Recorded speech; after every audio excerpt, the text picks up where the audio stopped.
Test ఫార్మాట్లో రసవత్తర సమరానికి అంతా సిద్ధమైంది. క్రికెట్ ఫ్యాన్స్ ఎంతో ఆసక్తిగా ఎదురుచూస్తున్న భారత్ ఆస్ట్రేలియా బోర్డర్ గవాస్కర్ ట్రోఫీకి శుక్రవారం నుంచే తెరలేవబోతుంది.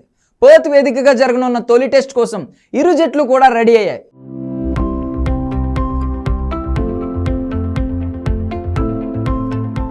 భారత్ ఆసీస్ జట్ల మధ్య జరిగే బోర్డర్ గవాస్కర్ ట్రోఫీకి మంచి క్రేజ్ ఉంది. సిరీస్ ఆద్యంతం రసవత్తరంగా జరుగుతూ అభిమానులను ఉర్రీ తొలగిస్తూ ఉంటుంది. ముఖ్యంగా సొంత గడ్డపై ఆసీస్కు చెక్ పెట్టిన ఘనత మనదే. గత 2 పర్యాయాలు కంగారూలకు చుక్కలు చూపించిన టీమిండియా బోర్డర్ గవాస్కర్ ట్రోఫీని వరుసగా గెలుచుకుంది. ఇప్పుడు 3వ సారి గెలిచి హ్యాట్రిక్ కొట్టాలని భావిస్తుండగా ఆసీస్ మాత్రం ఈసారి భారత్ జోరుకు బ్రేక్ వేయాలని పట్టుదలగా ఉంది. నిజానికి స్వదేశంలో కివీస్ చేతిలో వైట్ వాష్ ఓటమి తర్వాత టీమిండియా ఒత్తిడిలో పడింది.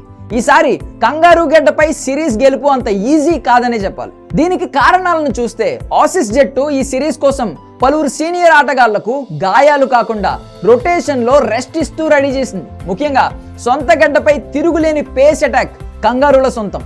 Captain Cummins, Mitchell Starc, Hazlewood, Scott Boland లాంటి పేసర్లను ఎదుర్కోవడం భారత్ బ్యాటర్లకు పెద్ద సవాలే. ఎందుకంటే పర్త్లో బౌన్సీ పిచ్ రెడీగా ఎదురు చూస్తుంది.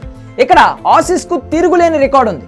ఇప్పటివరకు పర్త్లో ఆడిన అన్ని మ్యాచ్ల్లోనూ కంగారూలదే పై చేయిగా నిలిచింది. అటు భారత్ జట్టులో పుజారా, రెహానా లాంటి టెస్ట్ స్పెషలిస్టులు లేకపోవడం మైనస్ పాయింట్ అనే చెప్పాలి.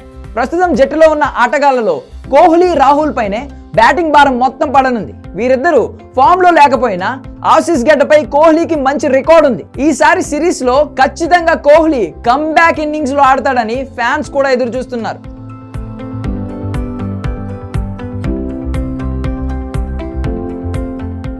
అటు జైస్వాల్, పంత్, పడిక్కల్, ధ్రువ్ జురేల్ వంటి యువ ఆటగాళ్లపైన అంచనాలున్నాయి. కానీ ఆసీస్ పేస్ అటాక్ ను తట్టుకుని వీరంతా ఎలా ఆడతారనేది చూడాలి. ఒక విధంగా యువ బ్యాటర్లకు ఈ సిరీస్ కఠిన పరీక్షనే చెప్పాలి. ఈ సిరీస్ లో వీరంతా సక్సెస్ అయితే మాత్రం ప్రపంచ క్రికెట్ లో భారత్ హవా మరింత పెరిగినట్టేనని చెప్పొచ్చు. ఇక Telugu cricketer Nitish Kumar Reddy Perth test లో అరంగేట్రం చేసే ఛాన్స్ ఉంది. ఐపీఎల్, ఆ తర్వాత బంగ్లాదేశ్ తో T20 సిరీస్ లో ఆకట్టుకున్న నితీష్ ను సెలెక్టర్లు భారత్ ఏ జట్టుకు ఎంపిక చేసి ఆసీస్ టూర్ లో ఆడించారు. అదే సమయంలో బోర్డర్ గవాస్కర్ ట్రోఫీకి కూడా ఎంపిక చేశారు. కోచ్ గంభీర్ నితీష్ రెడ్డిపై ఫుల్ కాన్ఫిడెంట్ గా ఉన్నాడు.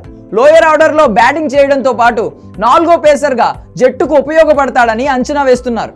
ఇక మన పేస్ అటాక్ ను జస్ప్రీత్ బుమ్రా లీడ్ చేయనుండగా సిరాజ్, హర్షిత్ రాణా కీలకం కానున్నారు.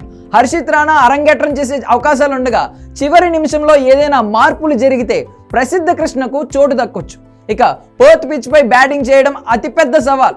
ఎప్పటిలానే బౌన్సీ వికెట్ తో కంగారూలు టీమిండియాకు సవాల్ విసురుతున్నారు. ఈ పిచ్ పై టాస్ గెలిచిన జట్టు మొదట బ్యాటింగ్ కే మొగ్గు చూపొచ్చు. ఎందుకంటే 4వ ఇన్నింగ్స్ ఇక్కడ బ్యాటింగ్ చేయడం చాలా కష్టం. మొత్తం మీద పర్త్ బౌన్సీ సవాల్ను భారత్ బ్యాటర్లు ఎలా ఎదుర్కొంటారనేది వేచి చూడాలి.